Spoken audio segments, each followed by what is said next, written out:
qui dit ça, moi j'étais à la maison, j'avais suivi aussi les pasteurs qui on a progressé de l'eau. Et toko dans la carte, ça comme biso nyo. Il dépêche de vivre.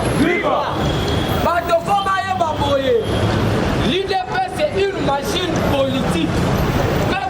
Aujourd'hui, Kabila avait destitué tous les partis politiques dans notre pays, à commencer par Balou, à commencer par le FR à Bako et puis par parti politique Moussou.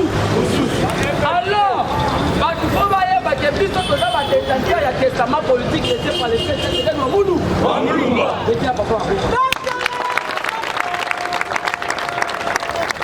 Parce que, qu'est-ce qui se passe quand nous sommes arrivés au pouvoir?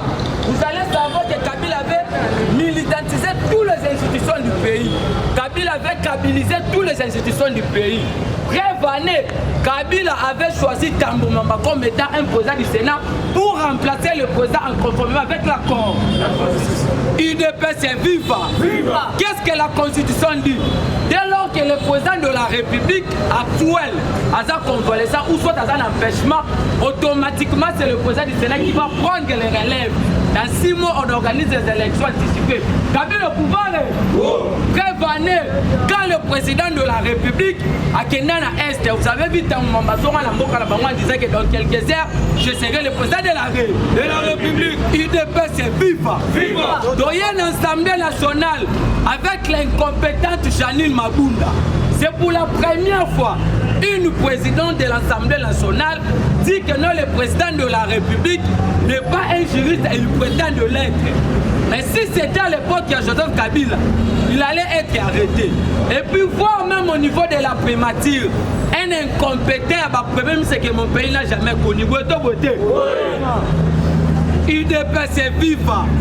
Alors qu'est-ce qui se passe? Le président de la République avec la stratégie politique. Bref année, vous avez vu comment est-ce que Bato Baloba et Mokonzenga qui va s'en sortir. Il a été traité de tous les noms, marionnette, panthère, collabo. Aujourd'hui, où en sommes-nous avec la coalition Kabila? Alors, les gens ont mal compris le président de la République. Mon candidat Makena la poto lobby, je suis venu déboulonner le système dictatorial. Parce que dans le système dictatorial, il y a le détournement, la malversation et puis la corruption.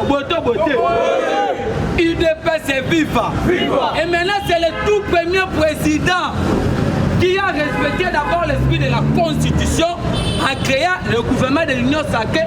Il a consulté tous les couches sociopolitiques. Maintenant, le Parlement 10e, que tout le monde qui sont venus de l'Union sacrée, ils ne sont pas venus accompagner le président ou soit accompagner la vision. Ils sont venus pour leurs intérêts mesquins partisans, rien dire. UDP c'est viva. Alors, parce que la guerre a été déjà commencée, tout le monde est pour. Bref année, vous avez vu les 8 confessions religieuses, division entre l'ECC et l'Église catholique. Qu'est-ce qui se passe? Nous avons demandé à Mbongo, à Mema, c'est encore que la Kwenski on a ministère intérêt pour comme parti pour politique. UDP c'est viva.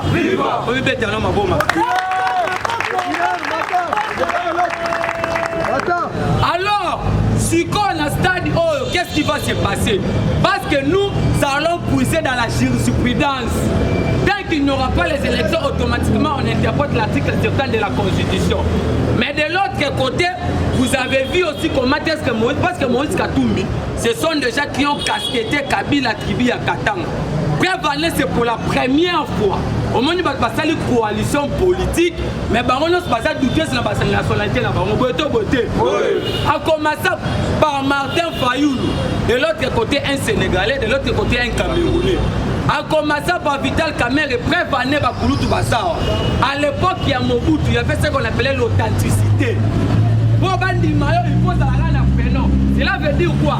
Il y avait des gens à l'Ovanium. À l'époque, Kamerhe était le représentant, il y avait Tigla Burundi dans Katiako. UDP c'est viva. De l'autre côté, nous avons un Kabila douteuse de sa nationalité. De l'autre côté, un Tanzanien, de l'autre côté, un Rwandais.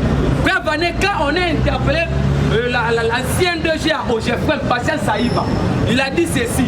Bon, on sont au chef mais ils allaient qu'on soit. Ils allaient qu'on foute un militaire tanzanien. À l'époque, il y a Joseph Kabila. Et puis voir même Ambongo est douté de sa nationalité.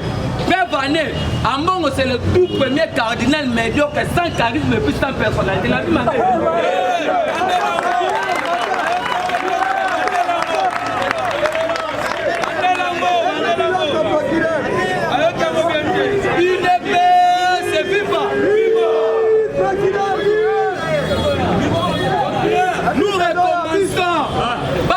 On sait déjà que Ambongo c'est un politicien. Père Vané, Ambongo avait soutenu leur candidat Martin Fayulu aux élections 2018. Yoka maintenant à propos incendiaire, à propos politique, il y a Abbé Chole qui est de l'Équateur. D'abord la constitution dit ceci, le mandat du président est une seule fois renouvelable. Mais de l'autre côté la 50 dit que non, il faut tirer moto pour la faciliter puisqu'on a alternance. Cela veut dire quoi? Ils ont soutenu Martin Fayulu. Père Vané le 62 pour ça au Martin Fayulu on a ça qui habite c'est comme Pépé Saki. Mais les observateurs n'ont pas la qualité. Les Européens sont pour pourcentage. Alors vous avez vu comment est-ce que Ambongo, d'abord la sorcellerie commence quand Ambongo transforme les terres de Mossé en une matinée pour lui. Il ne peut pas se vivre. La sorcellerie commence quand Ambongo transforme les terres de Mossé en une matinée politique. Ambongo doit savoir que la misère qui est en train de couper notre population, ça va commencer avec le régime de Fachi Beton. C'est la manque de vision puis la mauvaise gouvernance de Bato Bakama Kimboka. Un cardinal sans personnalité, sans charisme. Père Vané, vous avez vu comment est-ce que Mossé a fait l'anniversaire à Kabila. Mais Kabila était dans ce pays et puis la médiocre ex-première dame Olive Lembe, qu'elle devient aujourd'hui une donneuse de leçons. C'est là qu'il y a beaucoup. Mais Ambongo a convoqué une mi-messe à la présence d'Olive Lembe pour la couronne de l'obsèque de Mossé. Oh, il ne peut se vivre. Sikoyo, Bisoto Yebi déjà stratégie na bango. Parce que nous allons conserver ce pouvoir le plus longtemps possible. C'est notre droit le plus légitime. Hier, nous étions dans la conquête du pouvoir. Aujourd'hui, nous sommes dans la gestion de la chose publique. Demain, c'est la conservation du pouvoir. Il ne peut se vivre.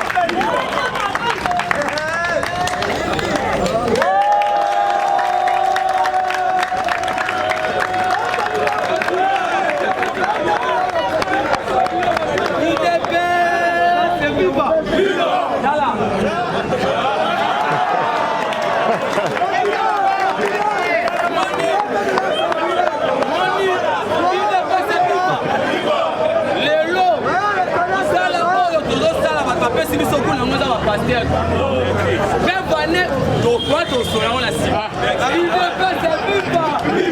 mais pourquoi les gens ont la haine avec les tribus Louba? Je vais vous le dire aujourd'hui.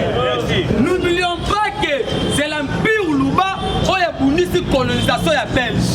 Père Vané, vous avez écouté que non, dans les livres d'or de Kisanga Babake Moulouba ne peut pas devenir un chef de l'État. Aujourd'hui, nous avons un Fachi qui est au sommet de l'Union africaine. Nous avons un Fachi qui est le vice-président de la SADC.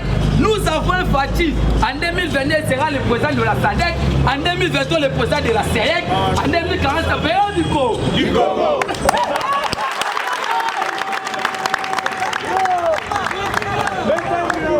Il ne peut se vivre. Sikoyo, ce n'est pas le tribalisme. C'est la vérité, nous sommes censés de vous le dire. On ne peut pas négliger les Louba dans ces pays.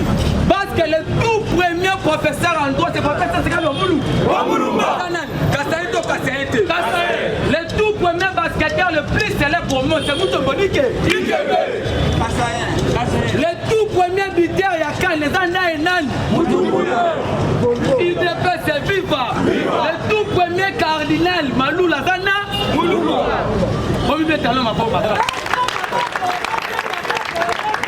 Le tout premier leader, Yawenge, Katia Fakata Zanan.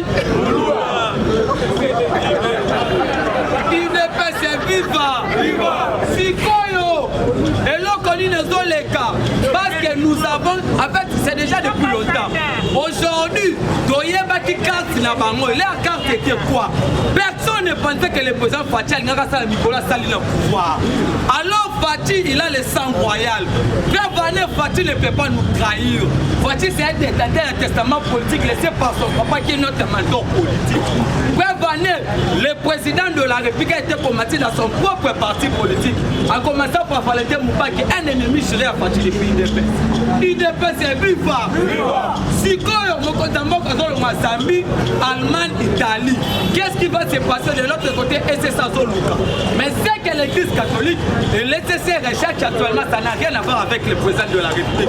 C'est pour cela que vous avez vu le président Mbosso qui accompagne la vision du chef de l'État. Parce que ma communicateur sous-traitant, il y a la Moukana, il y a Katoumi, ce sont des communicateurs achetés pour éternuer l'image du président de la République. Alors, bande qu'on a vu ce Foboye Babou, entre sur la ligne de Nenge Koulou, Tolobakilobi, l'inspecteur d'Éric, et puis le professeur Tony Mobake, je salue vraiment, en passant, il n'y a pas eu un détournement, il n'y a pas eu une tentative de détournement. Parce que qu'est-ce qu'on appelle un détournement? Un détournement, cela veut dire quoi? Bon, il fallait qu'il y ait une mission X. Et le moment la mission X, c'est qu'il y a la mission Y. C'est ce qu'on appelle un détournement. Jusqu'à preuve de côté, voire même bon, on la banque qui compte à quitter. Il y a eu juste un problème, il y a compréhension. Alors, quand l'UDPS a dit que nous sommes dans une même famille politique, il n'y a pas d'éclaircissement. Cela veut dire quoi? Gilles Alinguete accompagne la vision du président de la République. Alors, la vision du président de la République, c'est quoi? C'est de combattre l'impunité, la corruption, les détournements, la malversation financière. Bienvenue aujourd'hui. IDPS est vivant. Le lot a classé dans le 15e pays en Afrique. Oh, le lot a fait une stabilité en bon, on a vu ça. C'est grâce il y a un régime, il n'y a pas de alors, Tony Mwamba, excellence que je salue en passant, c'est lui maintenant le gardien à Kratouté anciennement. Il a réfléchi à haute voix à l'époque où Willy Bakongo était le ministre de l'EPST. Aujourd'hui, Tony Mwamba a augmenté les frais de fonctionnement dans l'école aux alliés à Kratouté ancienne. Aujourd'hui, Tony Mwamba propose une prime de bourse dans enseignants au milliers d'euros. Aujourd'hui, Tony Mwamba a maintenant contrat un véridique qui a signé pour la transparence. Aujourd'hui, dans notre pays, Tony Mwamba a pris les enseignants d'école matérielle pour qu'on a affiché des pays. Puis avant, qu'est-ce qui se passe? Hier, Tony Mwamba a découvert 4000 écoles avec des faux arrêtés. Et puis 434 enseignants fictifs et puis 42 écoles fictives. Mais dans les classes, c'est bon, IDPS c'est viva. Voilà, donc ça m'a sécurité de faire une tamboka. Parce que pouvoir babota maranango. Fati a été le président, il y a Rassop. Place à comptable Martin, parce que Martin Fayoulou est maudit politiquement. Nous sommes aussi maudits politiquement. Dans le bonheur, le bâtiment. Martin Fayoulou, le mentor politique, les papa, tu sais qu'elle doit mourir. Mais papa, là, Martin Fayoulou, cela veut dire quoi? Comment on a volé la politique? En 2011, papa Tshisekedi d'abord il va siéger. Fayoulou était allé siéger. D'abord, l'histoire nous dit quoi? Fayoulou va créer dynamique de Tshisekedi du président en 2011. Allez-y demander Franck Diomogène, Diominoro et puis Albert Moleka. C'est là où Fayoulou a Banaki. Mais maintenant, politique, il y a Moussitou. Kizenga pe alala Moussitou a Kendate. Cela veut dire qu'on se passe à Modipo. C'est viva. Il y a un autre biboé.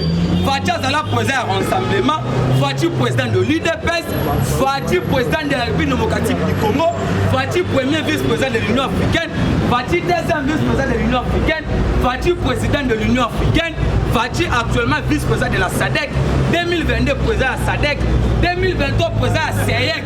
Là, c'est qu'on remplace Denis Sassou Nguesso. 2040, c'est pays du Congo. Je dis merci.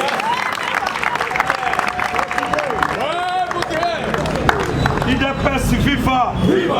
IDPS viva! Sikoyo ata bino moko équipe ya pouye okotia songi na kati pona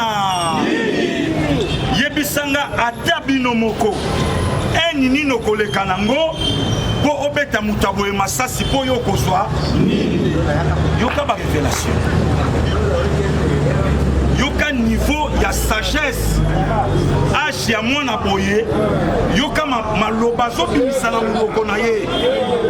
Donc il faut azala kaka na kati ya ide yango bokotikala koyokanga Pasteur Gili na monoko na nga te nabimisa kombo ya communicateur moko nazotuta ye. Seigneur alobelo komoko important na Matthieu chapitre 24 libota oyo eyokanaka te elonga abitumba te. Et oyo lingi babanda kosala na yo banda ko servir d'exemple na baninga mususu. Donc soko lingo sala élevé banda kolinga otombola kaba. C'est ça la vie. Naza épaté, émotionné na tongo koyoka malobezo di mana monoko. Voilà pourquoi vous avez tous intérêt tant bande ko baole kane fisca 1000 francs pour soutenir Bataboué. Ça c'est une génération montante de l'IDPS.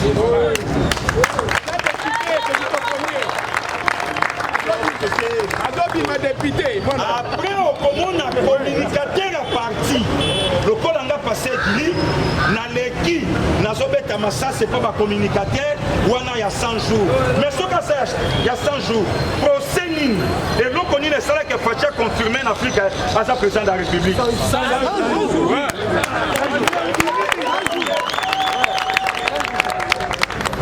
Il dépasse FIFA.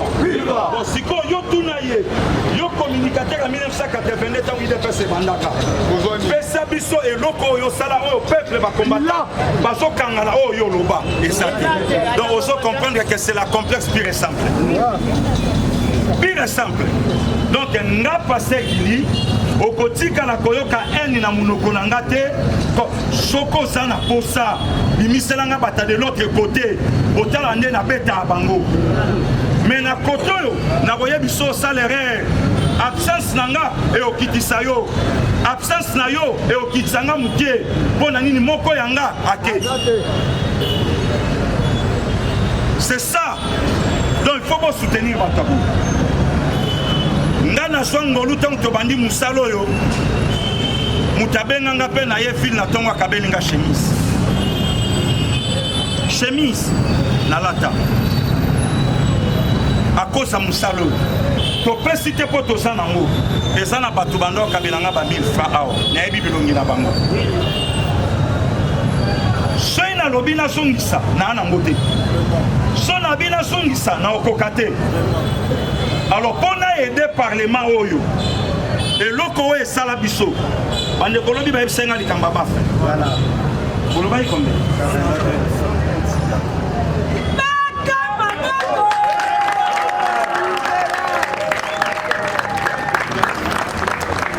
to sala musala na bandeko to sala musala na bandeko moyen to ganga boye makasi soki bafle sali de kasimbi micro muninga simbi micro aosala musala lobesa yanza lobi na lobaki yango a cause ya IDPS nde lelo mboka oyo ezobima na couvre mboka oyo ezobima na libulu a cause ya IDPS. Voilà pourquoi lobi na lobaki balinga kata IDPS sur pouvoir. Pourquoi balinga kata IDPS sur pouvoir? Pour bayeba ki IDPS a kosala oyo ba pouvoir passer les salariés. Entre autres papa pour réparer justice wana. Et ça va réellement indépendant. Et ça nous a dans comme il se doit. Voilà pourquoi on a regretté qu'il a sorti médiatique à Maman Livre.